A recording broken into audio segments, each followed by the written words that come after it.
Hello everyone, it's good to be with you again today. Today we are going to continue with our journey through the Old Testament with a story about 3 friends and a fiery furnace. But first, let's sing together.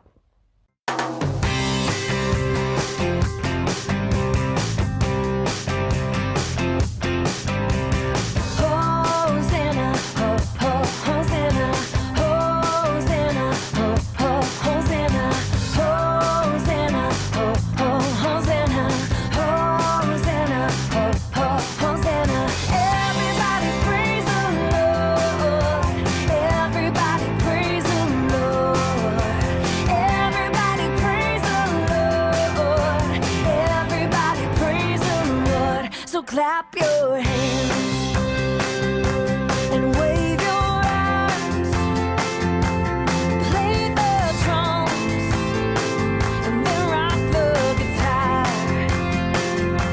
So clap your hands and wave your arms. You can play the drums and then rock the guitar. We sing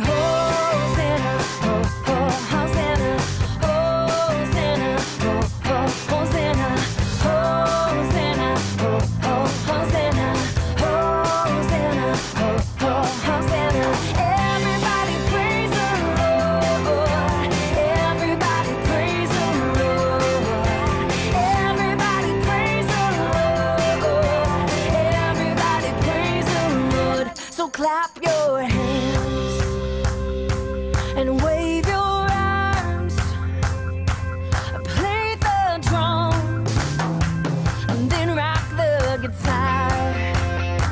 Oh, clap your hands and wave your arms.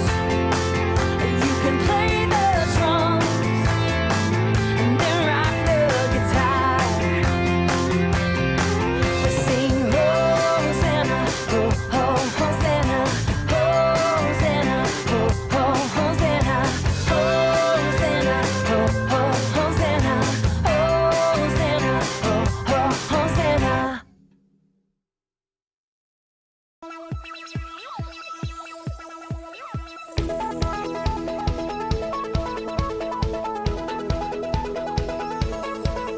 From my head to my shoulders, my knees to my toes, I praise the Lord every day with my eyes and my ears, my hands and my feet. I praise the Lord every day with my mouth talks. I will praise the Lord where my feet walk. I will praise the Lord with a smile on my face. I will praise the Lord. God made all of me to praise the Lord.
Last week, our memory verse was Ezekiel 37 verse 5. I will make breath enter you, and you will come to life. Today, our memory verse is Daniel 3 verse 17b. The God whom we serve is able to save us. Please say it with me. Daniel 3 verse 17b. God we serve is able to save us. Let's sing one more song together.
Last week we learned about the prophet called Ezekiel and the fact that the people were taken to Babylon.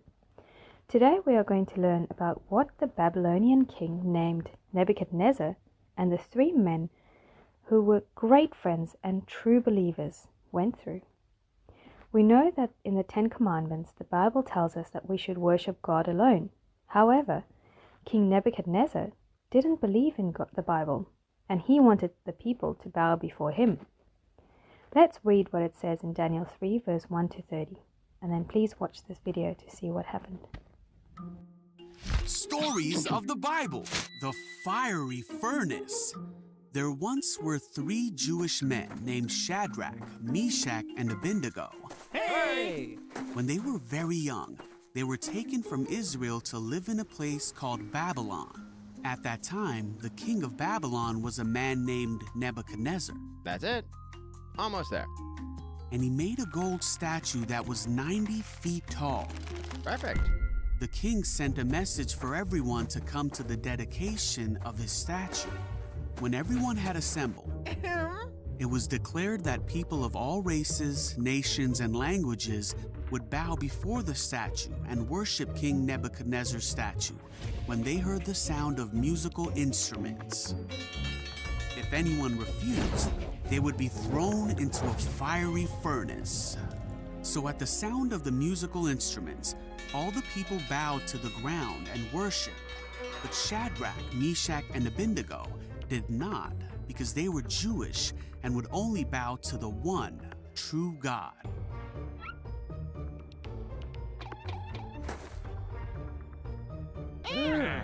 Some of the wise men of Babylon went to the king and told him that Shadrach, Meshach, and Abednego refused to bow to the statue. What? This made the king very angry, and he asked Shadrach, Meshach, and Abednego if it was true that they would not bow to the statue. Then he said he would give them one more chance to bow down, and if they did not bow, they will be thrown into the fire. Shadrach, Meshach, and Abednego replied that they didn't need to defend themselves against the king. They said, "If we are thrown into the blazing furnace, the God whom we serve is able to save us. He will rescue us from your power, your majesty. But even if he doesn't, We want to make it clear to you, Your Majesty, that we will never serve your gods or worship the gold statue you have set up." Ah! The king was so angry with Shadrach, Meshach, and Abednego that he commanded the furnace to be heated 7 times hotter than usual. Then he ordered Shadrach, Meshach, and Abednego to be bound and thrown in the fire. The fire was so hot that it killed the soldiers that threw them in. So Shadrach, Meshach, and Abednego fell into the flames. But suddenly, the king jumped up and said to his advisors, "Didn't we tie up 3 men and throw them in the furnace?" The advisors said, "Yes." But the king said, "Look, I see 4 men walking around the fire, and the 4th looks like a god." Then the king shouted to Shadrach, Meshach, and Abednego, "Come out!" So Shadrach, Meshach, and Abednego stepped out of the fire, and everyone saw that the fire had not touched them. They didn't even smell of smoke. Then Nebuchadnezzar praised the one true God of Shadrach, Meshach, and Abednego, who had rescued them from the fire. And the king made a new command that anyone who spoke a word against the God of Shadrach, Meshach, and Abednego would be greatly punished. Then he promoted Shadrach, Meshach, and Abednego in his court. Shadrach, Meshach, and Abednego trusted in God and were willing to die rather than worship any god but their own God.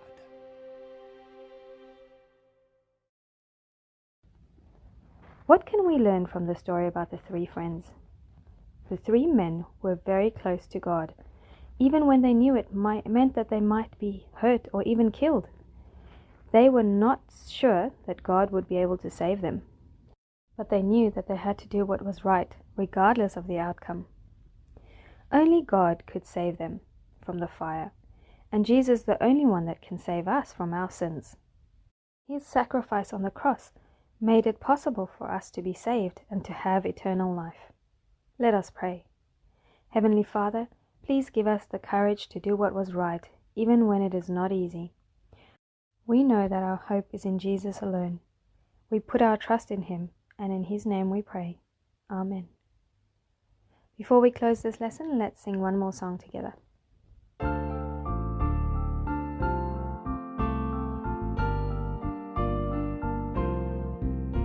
My God is so big, so strong, and so mighty. There's nothing my God cannot do. My God is so big, so strong, and so mighty. There's nothing my God cannot do.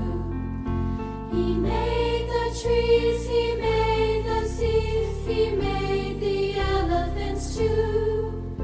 My God is so big, so strong, and so mighty. There's nothing my God cannot do. My God is so big, so strong, and so mighty. There's nothing my God cannot do. My God is so big, so strong, and so mighty. There's nothing my God cannot do. The mountains are His, the rivers are His, the stars are His handiwork too. My God is so big, so strong, and so mighty. There's nothing my God cannot do. There's nothing my God cannot do. There's nothing my God cannot do. For you! And now you can have this time to do the activities that go with this lesson. I hope you have a great day, and I'll see you all next week. Bye bye.